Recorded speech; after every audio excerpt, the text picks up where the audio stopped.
सभाध्यक्ष महोदय, जनताबाट अनुमोदित भएर आउनुभएका सम्पूर्ण माननीय सदस्यहरूलाई यो सम्मानित सदनमा हार्दिक स्वागत गर्न चाहन्छु। यो संसद राष्ट्र निर्माणका शहीदहरूदेखि जेएनजी शहीदसम्मका बलिदानको सन्तान हो। म ती सम्पूर्ण शहीदहरूप्रति शिर झुकाएर श्रद्धापूर्वक श्रद्धाञ्जली अर्पण गर्दछु। नेपाली जनताले यसपटक ऐतिहासिक रेकर्डका साथ राष्ट्रिय स्वतन्त्र पार्टीलाई करिब 2/3 मतादेश दिएका छन्। म जनतालाई आभार मात्र प्रकट गर्दिन, यही रोस्ट्रमबाट प्रतिज्ञा गर्छु, यो मतादेशको गुण हामी जिम्मेवारी पूरा गरेर तिर्नेछौँ। यो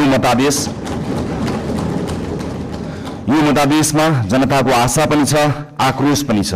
मलाई थाहा छ हामीले पाएको मत समर्थनको मात्र होइन, परिवर्तनको मत हो। हामीलाई जनताले दिएको म्यान्डेट सिंहदरबार चलाउन होइन, सिंहदरबार बदल्न हो। म गर्वका साथ भन्न सक्छु हामीले बदल्न सुरु गरिसकेका छौं। सभाध्यक्ष महोदय, सत्तारूढ दलको सभापतिका रूपमा अब हामीले बोलेर मात्र पुग्दैन। मैले मात्र होइन, रासोपाका हरेक माननीयले कामबाटै आफूलाई, पार्टीलाई र सरकारलाई प्रमाणित गर्नुपर्छ। अब हामी राम्ररी बोल्नु भन्दा पनि हाम्रा कामहरू र सरकारका कामहरू आफै अत्यन्त राम्रोसँग बोल्नेछन् र ती बोल्न सुरु गरिसकेका कुरा फेरि पनि म निवेदन गर्न चाहन्छु। सभाध्यक्ष महोदय, हामीलाई हनीमुन पिरियडको सुविधा पनि चाहिँदैन। हामी दिन गनेर होइन, सेकेन्ड गनेर काम गर्न चाहन्छौँ र गर्न सुरु गरिसकेका छौँ। तपाईहरूले सरकारको रफ्तार देखिरहनु भएको छ। अब कर्मचारी तन्त्र सहित सिङ्गो देशले यो रफ्तारसँग गति मिलाउनुको विकल्प छैन। हामी आफ्ना मात्र होइन, जायज छन् भने विपक्षी दलका चुनावी प्रतिबद्धताको पनि स्वामित्व लिन तयार भएर आएका छौं र यसको सार्वजनिक घोषणा हामीले गरिसकेका छौं। सभाध्यक्ष महोदय, सरकारका प्राथमिकता, योजना र दिशा सविस्तार सम्माननीय प्रधानमन्त्री ज्यूबाटै आवश्यक परे बोलेर र आवश्यक नपर्दा नबोलेरै कामबाट प्रस्तुत हुने कुरा पनि म सम्मानित सदनलाई जानकारी गराउनेछु। र म आज केवल केही राजनीतिक विषयमा प्रवेश गर्न चाहन्छु। सभाध्यक्ष महोदय, यो सम्मानित संसदमा यसअघि पनि पटक पटक एकल बहुमतका सरकार नबनेका होइनन्, तर ती सरकारहरू इतिहासका अङ्क बने, इतिहास बदल्ने औजार बन्न सकेनन्। किन सकेनन्? दृष्टिकोणमा समस्या थियो कि प्राथमिकतामा, पारदर्शिता र जवाफदेहितामा कमजोरी थियो कि कार्यान्वयनमा? किन अवसरहरूलाई परिणाममा बदल्न सकिएन? हामी इतिहासबाट सिक्न लाज मान्ने छैनौं। जनताले अहिले हामीलाई दिएको विशाल बहुमतको इतिहास यो पनि फेरि गुमेको अवसर भनेर लेखियो भने हामी कलङ्कित हुनेछौं। हामीलाई त्यो मन्जुर छैन। रासोपाका साथीहरूलाई म सम्झाउँछु, हामी यहाँ प्रश्न सोधेर आएका हौं। अहिले बस्ने ठाउँ फेरि होला, तर आज पनि ती प्रश्नहरूप्रति हाम्रो नैतिक जिम्मेवारी उस्तै छ। अब साबित गर्नु छ कि हामीलाई केवल प्रश्न सोध्न मात्र आउँदैन, उत्तर दिन पनि आउँछ। समस्या देखाउन मात्र होइन, समाधान खोज्न पनि आउँछ। प्रतिपक्ष दलहरूलाई मेरो विनम्र आग्रह छ, हामीमाथि 24 घण्टा निगरानी गरिदिनु होला। शासनमा तपाईहरूको लामो अनुभव छ, हाम्रा कमजोरी उजागर गरिदिनु होला, गल्ती देखाइदिनु होला। यदि हामीले बाटो बिरायौं भने सच्याइदिनु होला। यदि हामी जनताबाट टाढा हुन खोज्यौं भने हामीलाई जनताको आवाज सम्झाइदिनु होला। हामीबाट अहंकार नबढोस्, हामीमा कुनै अहंकार नछाओस्, हाम्रा निर्णयहरू एकतर्फ नहुन्। लोकतन्त्रमा सत्ता पक्ष र प्रतिपक्ष प्रतिस्पर्धी मात्र होइनन्, एकअर्काका पूरक पनि हुन्। एकले काम गर्छ, अर्कोले निगरानी गर्छ। एकले योजना बनाउँछ, अर्कोले परख गर्छ। हामी प्रतिपक्षको आवाज कमजोर हुन दिने छैनौं, किनकि प्रतिपक्षको आवाज कमजोर बनाइयो र उपेक्षा गरियो भने लोकतन्त्र कमजोर हुनेछ। यो हामीले अस्ति भर्खरै देखिसकेका छौं। यो संसद बहसको थलो हुनेछ, प्रतिशोधको होइन। हिजो आफ्नालाई बचाउन र विपक्षीलाई फसाउन कानून नै संशोधन गरिएको छ र अध्यादेश समेत ल्याइएको छ। त्यस्ता गलत क्रियाकलाप यथाशीघ्र सच्याइने कुरा म यो सम्मानित सदनलाई जानकारी गराउन चाहन्छु। प्रतिपक्षमाथि अहंकार र प्रतिशोधको त्यो अध्याय अब दोहोरिने छैन। आस्थाका आधारमा फरक व्यवहार हुने छैन। अब अन्यायपूर्वक विधि नै निचेर सुन्न मन लागेका कुरा नसुनौ भनेर कसैको माइक काटिने छैन। संसदीय समितिहरूमा संख्याकै बलमा प्रतिशोध र अत्याचार हुने छैन, तर सुशासनको वेग भने रोकिने छैन। न्याय पाउने न्याय पाउने पहिलो हक शहीदकी आमाको हो, त्यसलाई प्रतिशोध भन्न पाइने छैन।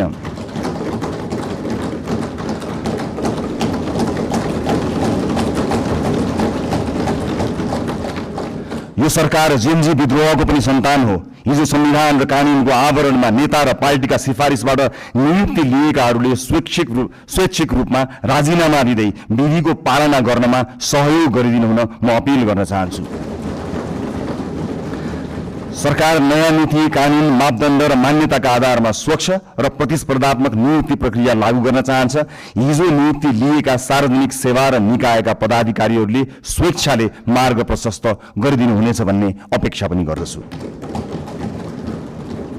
सभाध्यक्ष महोदय, छिमेकी राष्ट्र र मित्र राष्ट्रसँगका सम्बन्धलाई सडकमा लैजाने र सत्ता छाड्न परेपछि विदेशी चलखेल भन्ने गैर जिम्मेवार र सस्तो खेल अब हुने छैन।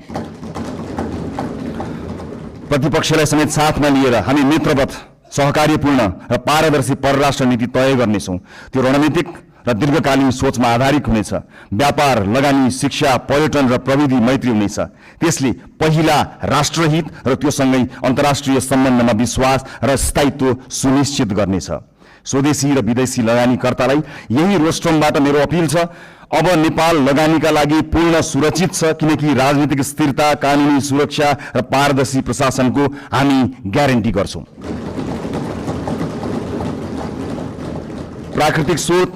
प्राकृतिक स्रोत र युवा जनशक्तिको यो देशमा अभाव छैन। म गैर आवासीय नेपाली दाजुभाइ दिदीबहिनीहरूलाई अपिल गर्छु, नेपालमा केही गरौँ। तपाईँ नेपालको आर्थिक विकासमा जोडिनुहोस्। हामी एक पटकको नेपाली, सधैँको नेपालीको बाचा पूरा गरेरै छाड्छौँ। नेपालको विकाससँग तपाईँको पुँजी, सिप, अनुशासन र आत्मविश्वासलाई जोड्न जे गर्नुपर्छ हामी त्यही गर्छौँ, जसरी पनि गर्छौँ। तपाईँहरूको लगानी सुनिश्चित बनाउनेछौँ, तपाईँहरूको सम्मान सुनिश्चित गर्नेछौँ। देशभित्र म निजी क्षेत्रलाई पूर्ण आश्वस्त पार्न चाहन्छु, बिचौलिया र माफियाहरूले बिगारेको व्यावसायिक वातावरण हामीले सुधार गर्न सुरु गरिसकेका छौँ। नीतिहरू अब बजारमा बेचिने छैनन्, निर्णयहरू कसैको दबावमा बन्ने छैनन्। व्यावसायिक क्षेत्रमा तपाईँहरूले अनुभव गरेको असुरक्षा, अनिश्चितता र दबाव सधैँका लागि समाप्त हुनेछ।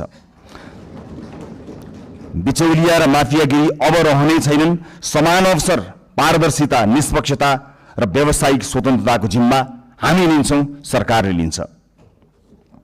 म एउटा प्रसङ्ग यहाँ प्रस्तुत गर्न चाहन्छु। सभामुख महोदय, मेरा मित्र माननीय खगेन्द्र सुनार निर्वाचित भएर यहाँ आउनुभएको छ। चुनावी दौडका सिलसिलामा उहाँका विषयमा विवाद आउँदा थाहा छैन उहाँले गल्ती गर्नुभयो गर्नु भएन, तर उहाँले माफी माग्नुभयो। यति छिटै माफी माग्नुभयो, भन्नुभयो मबाट त्यस्तो गल्ती भयो जस्तो मलाई लाग्दैन, तर गल्ती भएको रहेछ भनेर माफी माग्नुभयो। म आज यो सिङ्गो सदनबाट सिङ्गो देशलाई भन्न चाहन्छु, गल्ती गरेको हो कि होइन भन्दा अन्यल हुँदा खगेन्द्र सुनारले माफी मागे। खगेन्द्र सुनारहरूमाथि युगौं युगसम्म गरिएको अन्यायको लागि हामीले माफी माग्यौं।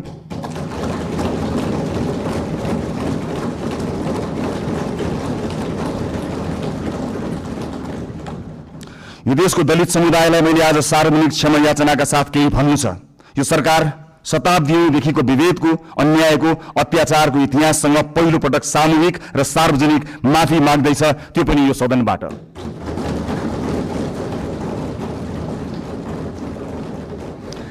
आजसम्मको विभेद सामाजिक गल्ती थिएन, संगठित अपराध थियो। यो देश किन बनेन थाहा छ? किनकि जसका हातमा सिप थियो तिनलाई हामीले अछुत मान्यौं।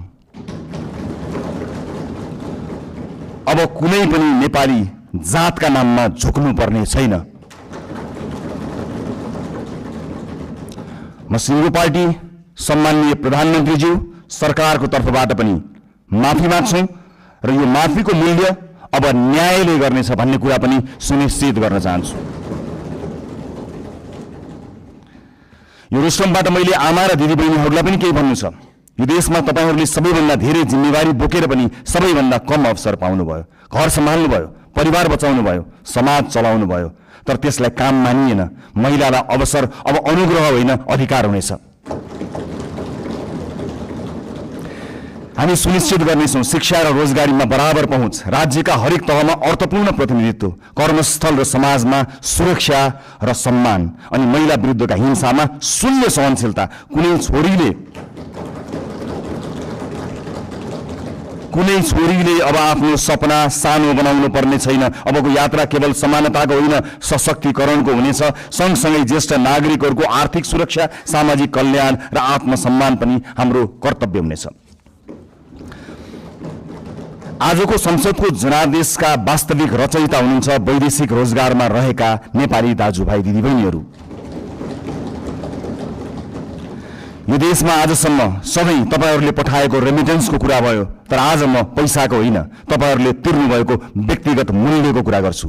परिवारबाट अलगिनु भयो, आमा बुवाको साथ गुमाउनु भयो, कलिला छोराछोरीको बाल्यकाल गुमाउनु भयो, चाडपर्वको रमाइलो, परिवारको माया, आफ्नो गाउँघरको न्यानोपन गुमाउनु भयो। कतिले आमा बाबुको मृत्युमा काँध थाप्न पाउनु भएन, कतिले सन्तानको पहिलो पाइला देख्न पाउनु भएन। आज म यहीँबाट क्षमा याचनाका साथ स्वीकार गर्छु, यो देशले तपाईहरूको त्यागको उचित सम्मान गरेन। अब तपाईहरूको पीडा केवल कथा बन्ने छैन, नीति बन्ने छ, राज्यको प्राथमिकता बन्ने छ।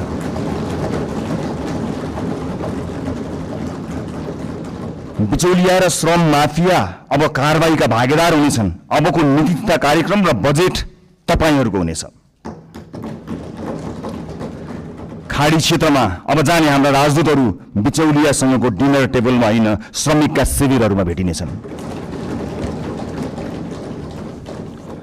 मैले युवा साथीहरूलाई विशेष अपिल गर्नु छ, यो परिवर्तन पनि तपाईहरूको हो, यो सरकार पनि तपाईहरूको हो, यो संसद पनि तपाईहरूको सङ्घर्ष, तपाईहरूको आवाज र तपाईहरूको विश्वासको परिणाम हो यो संसद। तपाईहरूलाई दक्ष र आत्मनिर्भर बनाउन, रोजगारी र उद्यमशीलतासँग जोड्न, नवप्रवर्तन र नेतृत्वका अवसरहरू पैदा गर्न सरकार प्रतिबद्ध छ। माननीय सांसदज्यूहरू, जुनसुकै पार्टीबाट चुनिएर आए पनि हामी जनतालाई प्रतिनिधित्व गर्दछौँ। त्यसैले अब हाम्रो लक्ष्य एउटै हुनुपर्छ, देशको समृद्धि, जनताको जीवनमा सुधार र न्यायपूर्ण समाजको निर्माण। मलाई विश्वास छ यो सहकार्य, उत्तरदायित्व र परिवर्तनको प्रतीक हुनेछ। धन्यवाद।